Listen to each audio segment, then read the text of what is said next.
आप्पा मला काही हे पटत नाही बरं का. अहो मी कलकत्त्याला होतो का नाही कामाला, तेव्हा तिकडे शेतकऱ्यांनी अशा जमिनी सालाने दिल्या की ज्याने सालाने घेतली तो माणूस म्हणायचा मीच मालक आहे. मग त्याच्याकडनं परत जमीन घ्यायला किती नाकी नवी यायची.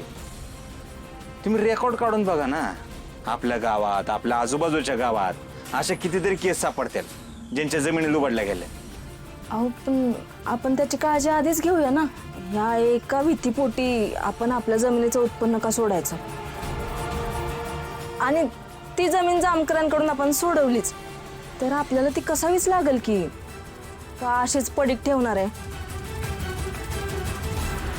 त्यापेक्षा आपण आधीच कसूया ती, त्यातनं उत्पन्न मिळेल, जामकराचं कर्ज पण पिटल आणि बाकीचे पैसे आपल्याला राहतील. पण काय गरजच नाही ना. बरं आपण बोलतात म्हणजे काहीतरी विचार करूनच बोलत असतील ना. काय गरज नाही कोणाला जमीन द्यायची. जमीन राहू द्या आपल्याकडेच. जमीन जर हातात नाही गेली तर बोंबलत बसावं लागेल. तर आणि इथं पैसे दिले नाही तर तो जामकर रोज आपल्या नावानं ठणानं बोंबा मारेल गावभर. हा बोलू देत, त्याचं काय करायचं नंतर बघू. हा, आपली जमीन कोणाला विकासाला द्यायची नाही म्हणजे नाही. हा, आणि ह्यो विषय आता इथंच बंद, कुणी चर्चा करायची नाही याच्यावर. हा, आप्पाजी म्हणतात ते सगळं पटतं मला. अरे जमीन आपली आहे, आपण ठरवू काय करायचं ते. तो जामकर कोण आहे आपल्याला सांगणार आहे. काय नाही, बघू आपण काय करायचं ते जमिनीचं. संपला विषय.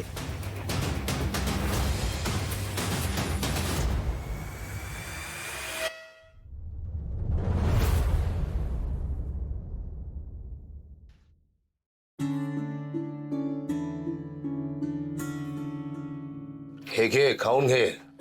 एवढं होऊ देत दादा, मी खाते नंतर. इथे किती काम करशील, हे खा. दादा थांब ना जरा वेळ. आणि इकडे. अरे हो ताई, लक्ष ठेवा. हो. रे दादा काय रे तू. हे बस इथे, बस बस. हे घे. हे पोहे संपवल्याशिवाय उठायचं नाही, संपवायचेच ते. दादा काय हा? चाललंय काय एवढी काळजी बिळजी. हा हा, तू काय स्वतःची काळजी घेत नाहीस, त्यामुळे तुझी काळजी मलाच घेतली पाहिजे. सारखं काम काम, किती काम करशील. हे संपल्याशिवाय उठायचं नाही.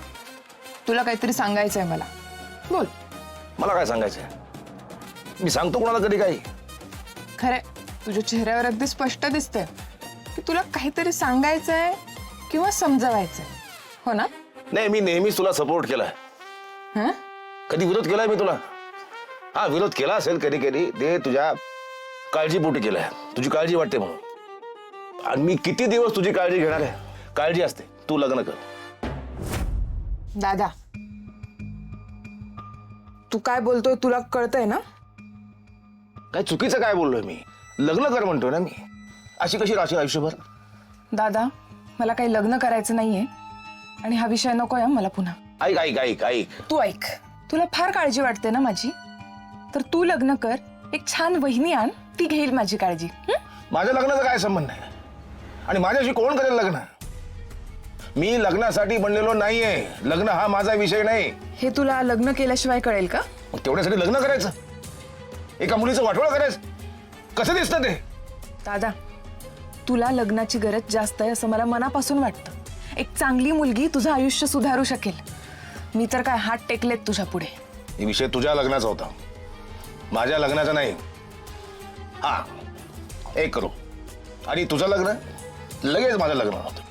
ठीक आहे, तू लग्न केल्याशिवाय मी लग्नाचा विचारही करणार नाही. काळजी वाटते म्हणून बोलतो आम्ही.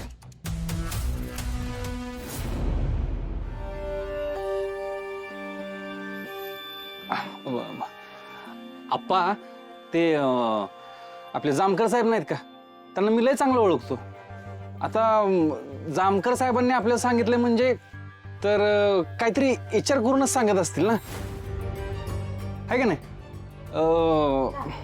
चहा घे. हां, तर मग आप्पा आता आपल्याच्यानं काय पैसे द्यायचं होणार नाही, आहे का नाही. तर एखाद्या गडी आपण ठेवला, त्याने केलं काम. नाही काय गरज आहे. काय गरज आहे. आपलं ठरलंय का नाही. सालाना गडी नाही ठेवायचा. हा, एकदा विषय संपलाय. पुन्हा पुन्हा तीच गिरवायचं, तोच विषय काढून तोच उकरत बसायचं, काय गरज आहे का? तुझं बरं आहे बाबा, तू बापाचा लाडका आहे. मग 2 एकर जमीन आहे तुझ्या नावावर, हाय ना? मग फेड की सगळ्या जमिनीवरचं कर्ज तूच. हं? जमीन दोन्ही पोरांनी म्हणून सोडवायची.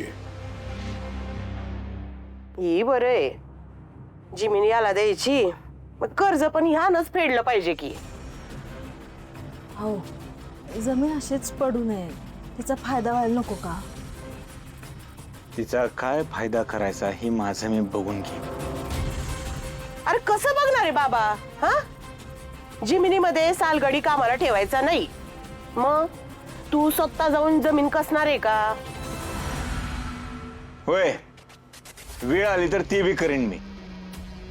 आणि शेती करतोय त्यात लाच कसली? अरे शेती करणं किती मानाची गोष्ट आहे. देशमुख साहेबांचं घर हेच का? हा, देशमुखांचंच घर आहे. आपल्याला कोण हवंय? ते जामकर साहेबांनी पाठवलंय हो. तुमच्या शेतात सालानं काम करणारा सालगडी पाहिजे ना व?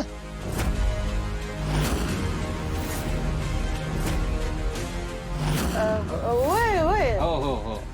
पोरांनो चला शाळेला निघा. हा.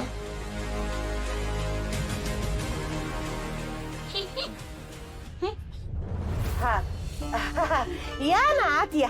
या तुम्हाला चहा आणते मी. काय गरज नाही, थांबा तिकडच, निघा इथनच बाहेर.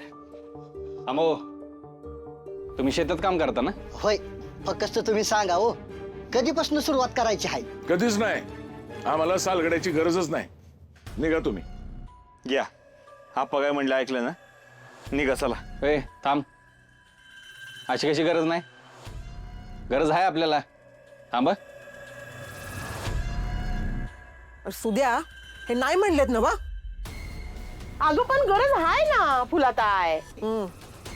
काय चाललंय तुमचं? हा बघा, मी काय म्हणतो, 5 मिनिटं मी वाट बघतो. तुमच्यातल्या तुमच्यात बोलून ठरवा की काय करायचंय ते. ठरलंय आमचं कधीच. निघा चला, उठा. बसा. मला सांगा, तुमचा शेतीचा किती अनुभव आहे? कधीपासून करता शेती तुम्ही? हाय का, आपल्याला ह्या माणसाला कामाला ठेवायचंच नाही तर कशाला चौकशी करायची म्हणून तुम्ही आप्पा? ए बाबा उठ चल, उठ. ए, उठ. ए, काय करतोय? ए थांब. ऐकत निघा. एवढी काय घाई झाली रे तुला यांना बाहेर काढायची? अरे आप्पा म्हणलेत ना ह्यो माणूस नको इथं.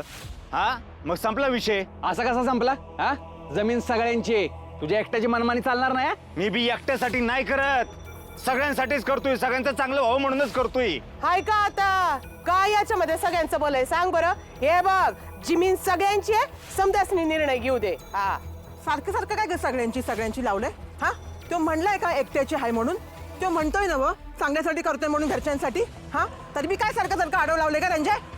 हाय का फुलाताय? मी आडवं लावलंय का?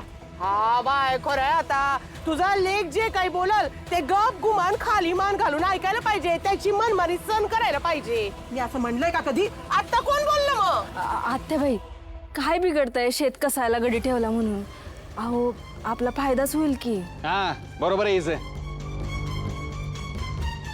हो, तुम्ही एक काम करा, आमचं सगळं शेत बघून घ्या आणि उद्यापासून कामाला सुरुवात करा. करा करा करा, जे पाहिजे ते सगळं करा. फक्त माझ्या 2 एकराला अजिबात हात लावायचा नाही.